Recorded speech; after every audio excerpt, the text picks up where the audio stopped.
So there's some issues here. That blood test only identified 67%. If I ordered a blood test on you right now and it was negative, what would happen to your soul? You know, and yet it might not really be negative. In fact, it's got a 1 chance in 3 of being wrong. The blood tests that we don't have yet, that we will have very shortly, those tests are going to be improved on. When the first HIV blood test came out, it wasn't any good either. You know, I mean, it went through stages and stages and stages before we got, you know, a really good one. Don't rush to get the test. Why? Because you're not going to act on that test quite yet. The knowledge of being positive is not going to give you an antiviral prescription from anyone right now, because we don't know which one to give and if it's safe or if it's toxic. These HIV drugs have not been gentle, okay? And you guys are really tender. So if you knew your status today, it really wouldn't change anything. If they're right, 99% of you are positive. And if they're wrong, 95% of you are positive. So when? Soon, really. I said soon. But you wouldn't be able to bear the false negative right now, so be careful, okay? There are kits already out. They want cash. There's no reimbursement from your insurance provider yet. I was talking to this great scientist at the VA, and he said, you know, my lab develops tests. Is that what we do? What's wrong with the test you got? Oh, I could fix that. And he got all jazzed. And I'm thinking, yeah, get another guy in the field, you know, and the guy to fix his test. That's great. So, you know, these people, they're already out there. They know how to do it, and these tests will improve. If you don't have this virus, what if you didn't, you know? Well, you know, that's good news, too, because it puts you in a different group, and we know not to do all that toxic stuff to you. So that's an important thing to do, too. So don't be discouraged, even if you're negative. We talked about these other people that might actually also be infected. We don't know. These are just people we're going to be looking at. The Gulf War Illness Group, I am desperate to see right away, because it could change the whole direction of that work, and they have a fair amount of money to do that work. So the conclusion, it really is a big thing. It's a big thing. They should be very excited. It's a very hopeful thing. Yeah, the research is already underway, more to come. The more we can get funded, the more focused and intense we will be on getting this work done as quickly as possible.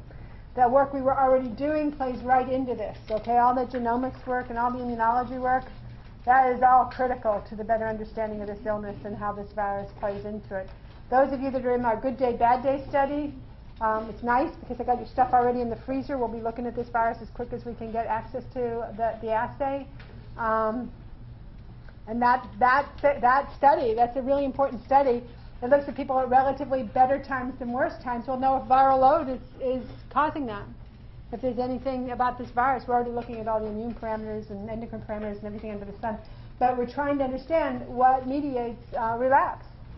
There's people in this room that have been in my genomic study where we put people on a bike and made them sick on purpose and then watched why they got sick.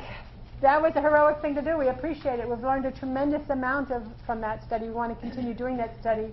We're fundraising to do the last of the chronic fatigue group. We need to run 15 more chronic fatigue patients, and we ran out of money. So we're fundraising to finish that study. And you can be sure we'll look at the viral expression now that we know that we should be looking for viral expression. So all these things are important. They all tie together. You can make a difference. You make a difference by volunteering for studies. You make a difference by spreading this word. If any of you guys know someone who's too sick to get out of the house and so discouraged they look like they're going to give up, make them feel optimistic. That's your job. Okay? This is not a good time to give up. And then finally, be charitable and find charitable people to help you with that. Give. We need funds. You really do. So I'm going to stop my official talk and take question and answers. Okay? Please.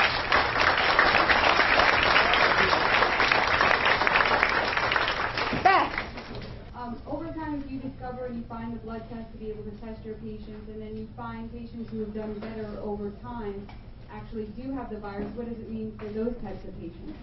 Patients who are recovering despite having the infection. Well, I can tell you what I would anticipate is that their immune systems were recovering. I would anticipate that people that could control their viral infection will do better. Okay? So what you'll hear in people's histories very frequently that have had this illness for a long time and had long periods of recovery is that they tend to only get ill again if they're recovering during times when they have a massive infection of some sort or some big immune event. Now, I've had it flip the other way. I've had more than one patient who were just very ill and cruising on very ill, and they got something terrible like a pneumonia that put them in the hospital with a high fever and a huge immune response. And when they came out of it, they were much better from their chronic fatigue. It's like getting that immune system, so maybe it was the fever, or maybe it was the immune system response, or maybe it was all the cytokines, but sometimes you'll see the flip of that. But I think the people that are remit, relapse, most of you guys know your pattern. Most of you guys relapse because you do too much and you crash, right? You're all crashers. Because you don't know when you're feeling well to stop acting like you're 100%, because when you're feeling well, you are not 100%. But, and that's a little different. That's your body's being out of balance and you don't have the reserves of a normal person and you literally use them up and you crash. The best question is it the flip? If people are getting better over time, why are they better? And if you look at their immune systems, they're better because their immune system's better. And that's clinically been my experience, is that the natural killer cells are behaving better, their immune activation is less, and activation drives the virus.